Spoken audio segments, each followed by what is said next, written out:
The first case is the variation of peppered moths in Britain.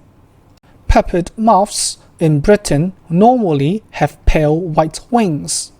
A mutated form of black wings peppered moths are also found in small numbers. Peppered moths like to rest on the bark of tree trunks. Before the Industrial Revolution, which started in the 18th century, most of the peppered moths in Britain were white peppered moths.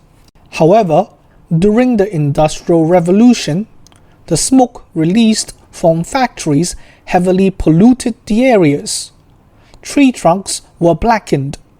Therefore, white peppered moths, originally camouflaged from predatory birds on light-colored tree trunks, are no longer camouflaged.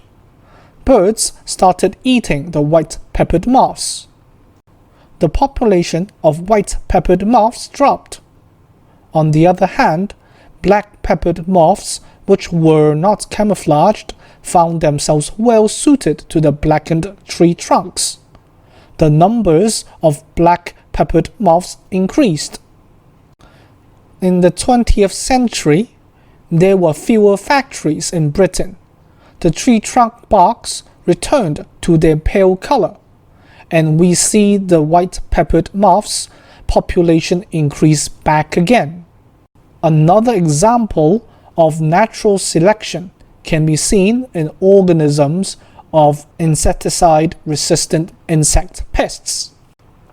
Farmers often use insecticides to kill insect pests.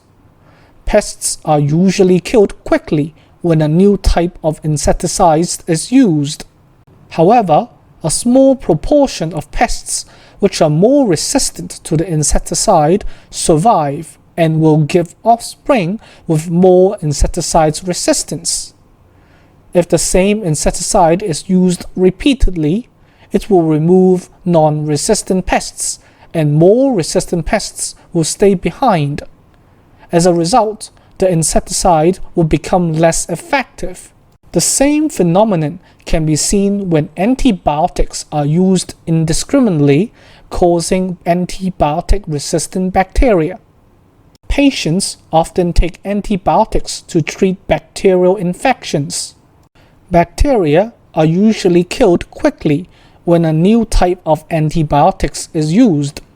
However, due to genetic variation, a small proportion of bacteria which are more resistant to the antibiotics survive and will give offspring with more antibiotic resistance.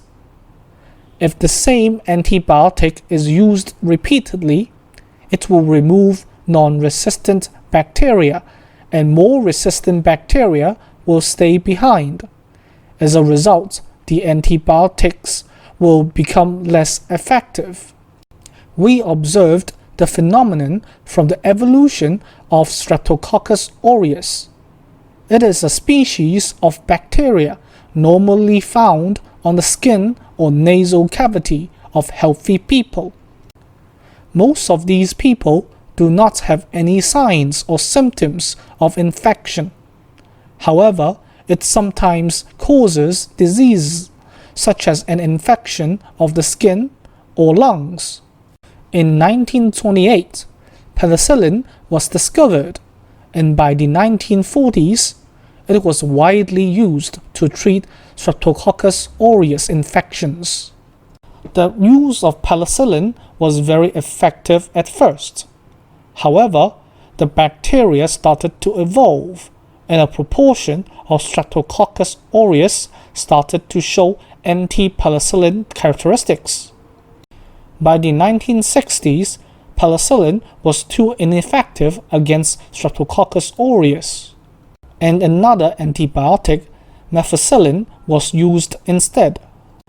However, due to indiscriminate use of methicillin, Streptococcus aureus started to become resistant to methicillin as well. From all these examples, we can see evolution and natural selection work right in front of our eyes.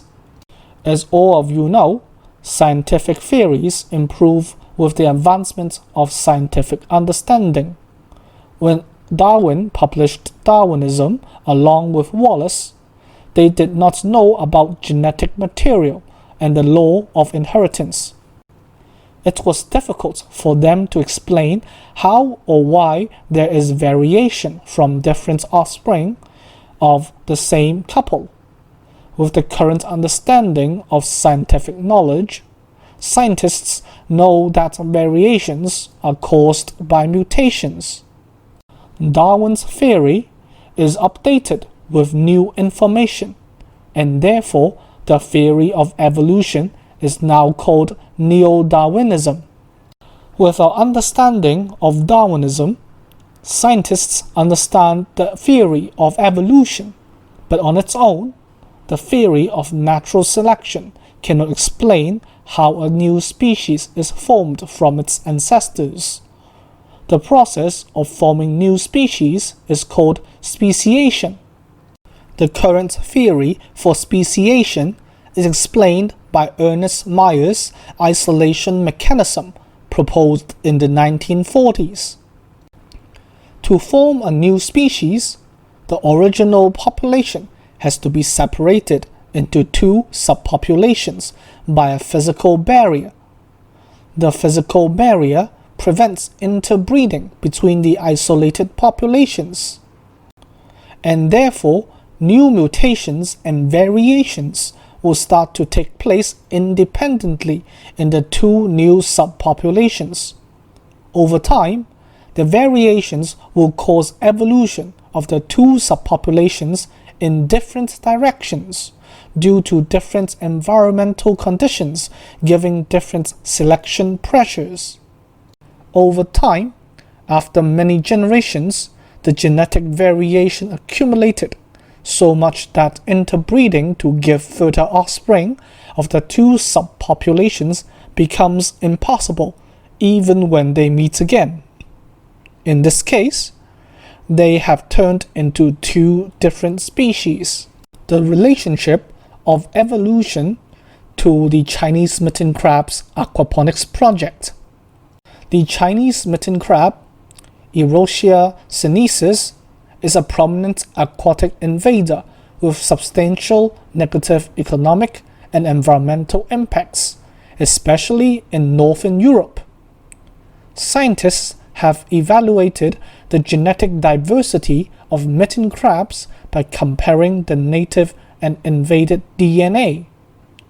This can assess if the invasion of Chinese mitten crabs is a one-off event or happened by multiple introductions. The DNA can also be compared with the native species and see if there are any adaptations that could be responsible for biologically diversifying of mitten crabs in Northern Europe. Scientists from Christian Albertus University of Germany assembled available genetic data of a fragment of the mitochondrial gene for all species of the genus Erosia. Then they applied genetic analysis to compare native and invasive populations and to identify possible source populations. The comparison showed that 5 parts of the mitochondrial gene sequence, although looks like they are from Chinese mitten crabs, actually belongs to Japanese mitten crabs, Erosia japonica. Furthermore, when scientists compared the genetic diversity of both invasive and native species of crabs, they found that crabs in Fenyunjiang, a part of the Yangtze River, have a similar diversity as those invasive crabs. This means that the invasive species could also be introduced from Chinese mitten crabs. These two findings show that the invasive species of Chinese mitten crabs to Northern Europe is a multiple occurrence. This is the end of the video. Thank you for watching. Please give us a like and subscribe to our channel. We'll see you next time. Bye bye.